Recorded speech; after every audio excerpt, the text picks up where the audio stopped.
नमस्कार बच्चों, आज हम पढ़ेंगे डीसी नेटवर्क थ्योरम के एक बहुत ही important topic maximum power transfer theorem के बारे में।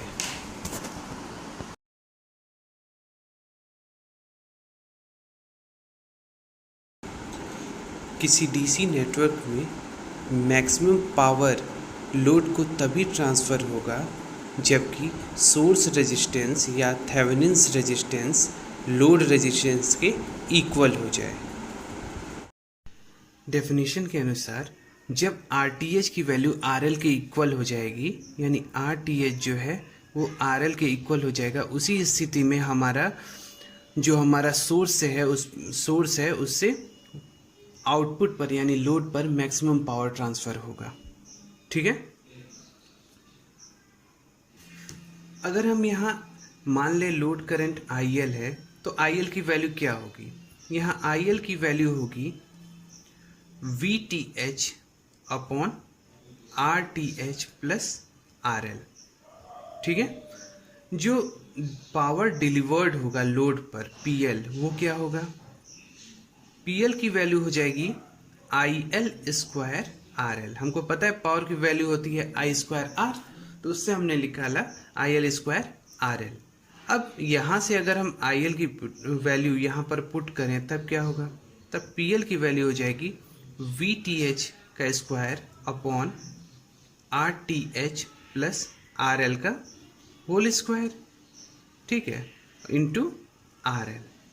ठीक है, अगर हम इसके डिनोमिनेटर को सॉल्व करें तो क्या आएगा?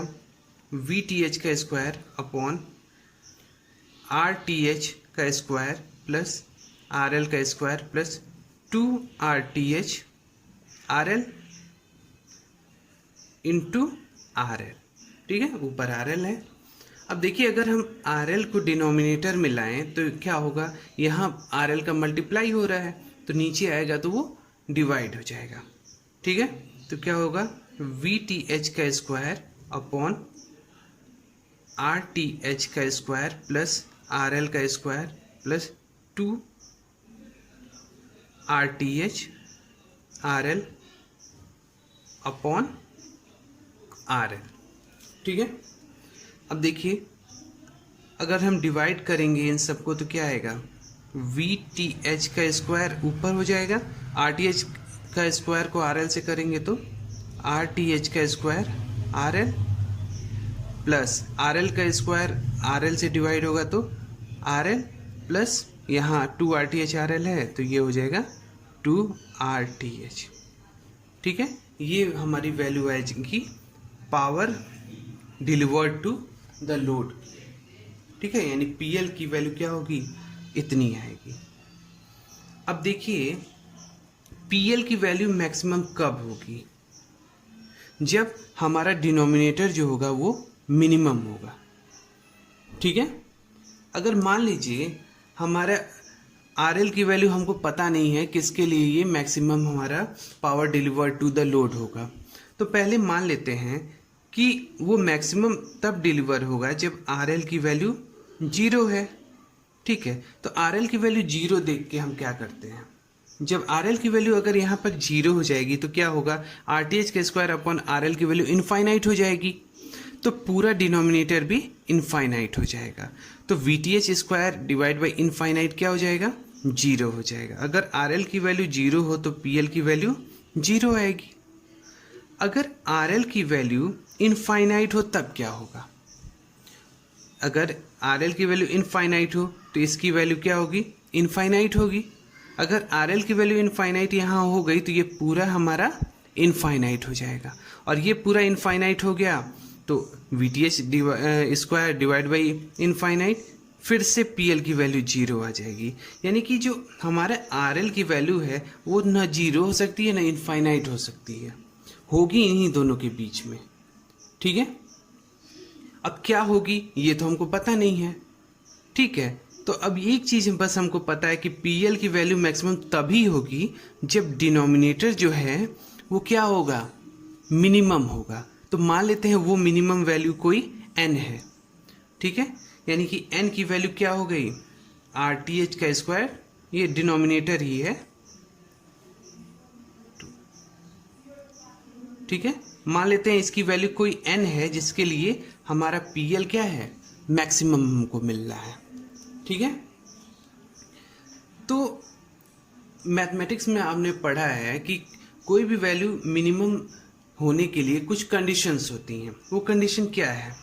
पहली कंडीशन ये है dn का अगर हम RL के रिस्पेक्ट में डिफ्रेंशिएशन करें तो इसकी वैल्यू 0 आनी चाहिए, और दूसरा ये होना चाहिए कि d²n/d² इसकी वैल्यू आनी चाहिए हमारी हमेशा पॉजिटिव। ठीक है, अगर ये दो कंडीशन हम फुलफिल कर लें तो क्या होगा, हमारा जो हमारा n का वैल्यू है वो मिनिमम होगा। ठीक है, और n मिनिमम होगा तो PL की वैल्यू मैक्सिमम होगी। ठीक है, तो सबसे पहले फर्स्ट कंडीशन लेके चलते हैं, यानी कि dn/dRL = 0। तो n की वैल्यू यहाँ है, तो अब इसकी वैल्यू कितनी आएगी, d/dRL ब्रैकेट में RTH² + RL + 2RTH। ठीक है, अब देखिए RL यहाँ डिनोमिनेटर में है। ठीक है, तो जब हम इसका डिफ्रेंशिएशन करेंगे तो क्या आएगा, माइनस साइन आएगा। ठीक है, तो -RTH²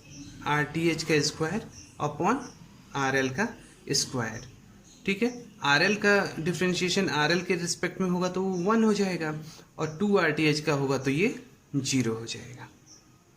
ठीक, यानी कि इसकी वैल्यू 0 के इक्वल है, क्योंकि पहले हमने यही कंडीशन मानी है।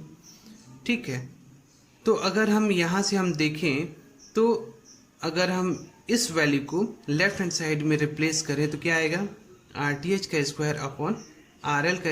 = 1 आएगा।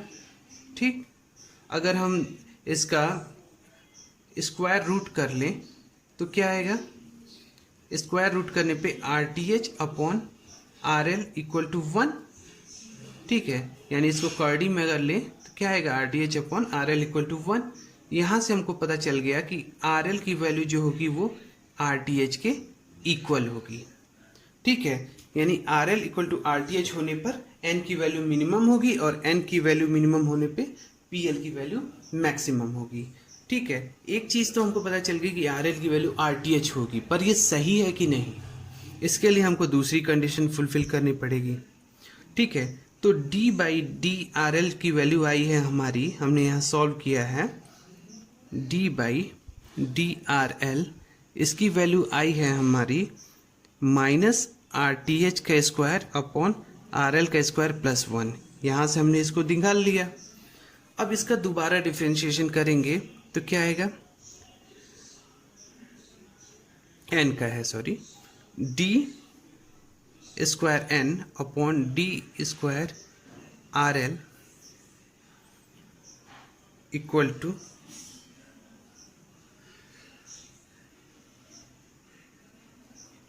DRL का स्क्वायर कितना आएगा, इसका डिफरेंशिएशन करेंगे तो अब यहाँ RL देखिए डिनोमिनेटर में है। ठीक है, तो अब क्या होगा, वैल्यू क्योंकि यहाँ से माइनस साइन ऊपर जाएगा तो प्लस हो जाएगा, RTH²/RL3, और 1 का डिफरेंशिएशन 0 हो जाएगा। ठीक है, और यहाँ पे स्क्वायर है तो यहाँ 2 आ जाएगा।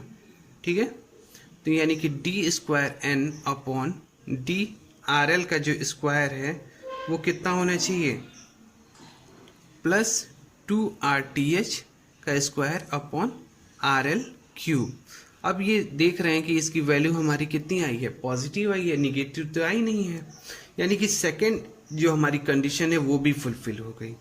ठीक है, तो हमको क्या मिला, RL की वैल्यू RTH जब होगी तब हमारा n का वैल्यू मिनिमम होगा, और उस कंडीशन में PL यानी power delivered to the load क्या होगा, मैक्सिमम होगा। ठीक है, तो आपने ये क्या किया है, प्रूफ किया है।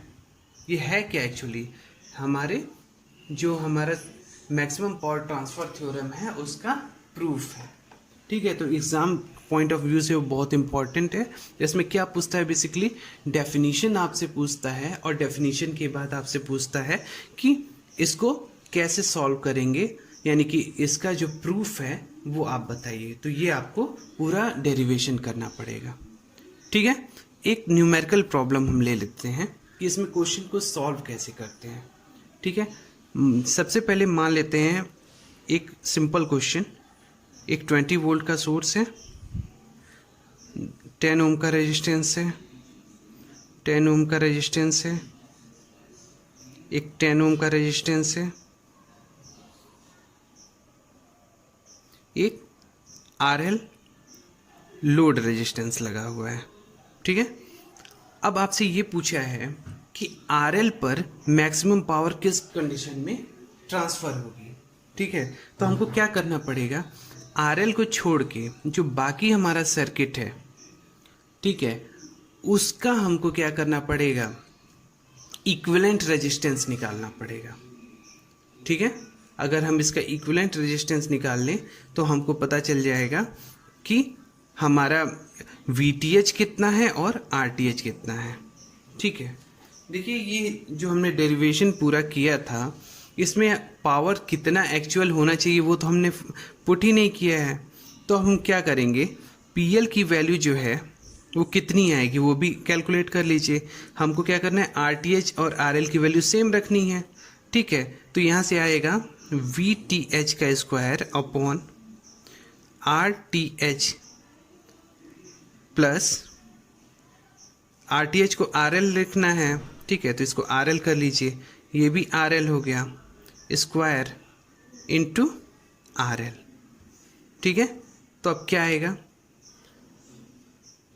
इसकी वैल्यू आ जाएगी, PL की वैल्यू VTH का स्क्वायर, RL 2RL हो गया, तो ये आ जाएगा 4RL का स्क्वायर इंटू RL।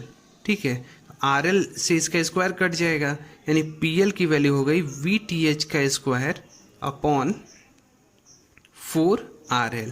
ये हमारा PL का वैल्यू आएगा। यानी power delivered to the load maximum कब होगा, जब हमारा RTH RL के बराबर होगा, और वो मैक्सिमम पावर कितना ट्रांसफ़र होगा आप डायरेक्टली यहाँ से निकाल सकते हैं। ठीक है, यानी अगर आपसे power deliver to the load पूछा है कितना मैक्सिमम पावर ट्रांसफ़र हो सकता है, तो इतना पावर ट्रांसफ़र हो सकता है। कितना, VTH का स्क्वायर अपॉन 4RL के बराबर। ठीक, वापस क्वेश्चन पे आते हैं। तो क्वेश्चन में क्या था कि ये बोला था कि लोड पर मैक्सिमम पावर कब ट्रांसफ़र होगा। ठीक है, उसके लिए हम क्या करेंगे, सबसे पहले RL को छोड़ देंगे, यानी इसको ओपन सर्किट कर लेंगे और बाकी सर्किट को थेवेनिन इक्विवेलेंट में कन्वर्ट करेंगे। ठीक, चलिए सर्किट बना लेते हैं जल्दी से। 10 ओम 10 ओम 10 ओम। ठीक, ये ओपन सर्किट है, ये हो गया 20 वोल्ट। सॉल्व कर लेते हैं, मान लेते हैं यहाँ पे I करंट है, तो आप देखेंगे I करंट यहाँ से यहाँ आएगी, आगे तो जाएगी नहीं क्योंकि ये ओपन सर्किट है, यानी कि ये वापस इसी सर्किट में फ्लो होगी। ठीक है, यहाँ पे 0 एम्पियर करंट है, इसमें भी जो भी I करंट है वो फ्लो हो रही है, I करंट यहाँ भी फ्लो हो रही है। तो I की वैल्यू क्या हो गई, टोटल वोल्टेज कितना है 20 और डिवाइड बाई 10 प्लस 10 यानी कि 20 ओम रेजिस्टेंस, यानी कि 1 एम्पियर करंट जो है यहाँ से यहाँ तक फ्लो हो रही है। ठीक है, अब देखिए जो हमारा 10 ओम का रेजिस्टेंस है, ठीक है, इसके अक्रॉस कितना वोल्टेज होगा वो कैलकुलेट करिए। तो आप देखेंगे कि ये 10 ओम का जो रेजिस्टेंस है, इसके अक्रॉस हमारा 1 एम्पियर की करंट फ्लो होगी, तो कितना होगा, इसी के अक्रॉस देखिए VTH कहाँ निकलता है, इसी ओपन सर्किट टर्मिनल के बीच में निकलता है।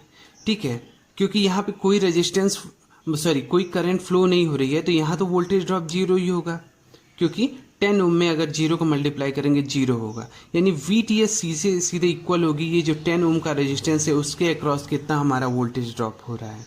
ठीक है, तो यहाँ पे कितना वोल्टेज ड्रॉप हो रहा है, अगर यहाँ पे 1 एम्पियर की करंट फ्लो हो रही है 10 ओम के रेजिस्टेंस से, तो सीधी बात है यहाँ जो VTH की वैल्यू आएगी 1 इंटू 10 आएगी, यानी कि 10 वोल्ट के बराबर हमारा क्या आएगा, VTH आएगा।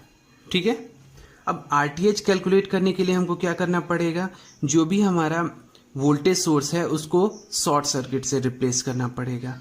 फिर हम क्या करेंगे, इन्हीं ओपन टर्मिनल के बीच में RTH कैलकुलेट करेंगे, वो भी करके देख लेते हैं। इसको शॉर्ट सर्किट से रिप्लेस कर दिया, 10 ओम ये हो गया, 10 ओम ये हो गया, 10 ओम ये हो गया। ठीक, इसी के बीच में हमको क्या करना है, RTH निकालना है।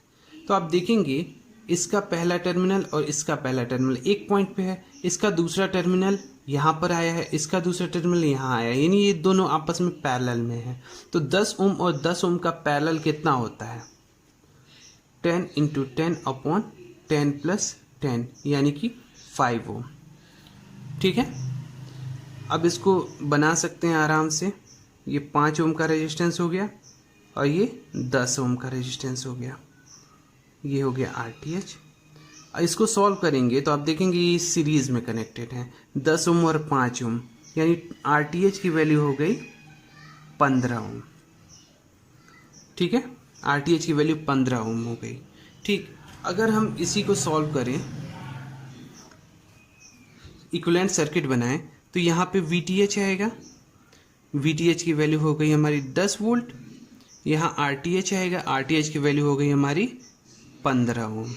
ठीक, ये हमारा थेवेनिन इक्विवेलेंट सर्किट बन गया। अब यहाँ लगाएंगे हम क्या, यहाँ लगाएंगे हम RL की वैल्यू कितनी थी, ये तो हमको पता ही नहीं था। ठीक है, यानी कि RL की वैल्यू हमको पता करनी है, जिसके लिए मैक्सिमम पावर हमारा ट्रांसफर हो रहा है, और कितना ट्रांसफर हो रहा है ये भी पता करना है। अब देखिए RL की वैल्यू RTH के बराबर हो गई, यानी इसकी वैल्यू कितनी है, 15 ओम है। जब 15 ओम इसका वैल्यू है RL का, तब हमारा क्या होगा, मैक्सिमम पावर ट्रांसफर होगा। ये हमने निकाल लिया, क्योंकि RTH और RL की वैल्यू जब इक्वल होगी तभी हमारा मैक्सिमम पावर ट्रांसफर होगा। लेकिन कितना होगा वो हम निकाल सकते हैं, PD = VTH का स्क्वायर अपॉन 4 RL से, और RL की वैल्यू RTH के बराबर है जो कि 15 ओम है। तो VTH की वैल्यू कितनी आई, 10 का स्क्वायर अपॉन 4 × 15, यानी कि 100/60, यानी कि 5/3 वाट। ये हमारा क्या है, मैक्सिमम पावर है जो कि आउटपुट पर हमारे मिलेगा। ठीक है, तो हमने क्या समझा, अगर कोई भी न्यूमेरिकल प्रॉब्लम होता है तो सबसे पहले जो लोड टर्मिनल है उसको ओपन सर्किट करिए, और जो बाकी सर्किट बचा उसका थेवेनिन इक्विवेलेंट सर्किट बनाइए। ठीक है, थेवेनिन इक्विवेलेंट सर्किट जब बन जाए तो लोड को उसके साथ कनेक्ट करिए। ठीक है, उसके बाद क्या करेंगे, हमको पता है RTH की वैल्यू RL के इक्वल होती है, तो यहाँ से हम क्या कर सकते हैं, सीधे सीधे पावर कितना डिलीवर हो रहा है लोड पर वो निकाल सकते हैं। अगर मान लीजिए लोड करंट पूछ रहा है तो वो भी आप यहाँ से निकाल सकते हैं। IL की वैल्यू क्या होगी, IL की वैल्यू होगी सीधे सीधे VTH / RTH + RL, और ये दोनों तो इक्वल ही हैं, तो यहाँ से हम क्या कर सकते हैं, IL की वैल्यू भी फाइंड आउट कर सकते हैं। क्लियर है, आज के वीडियो लेक्चर में बस इतना ही, धन्यवाद।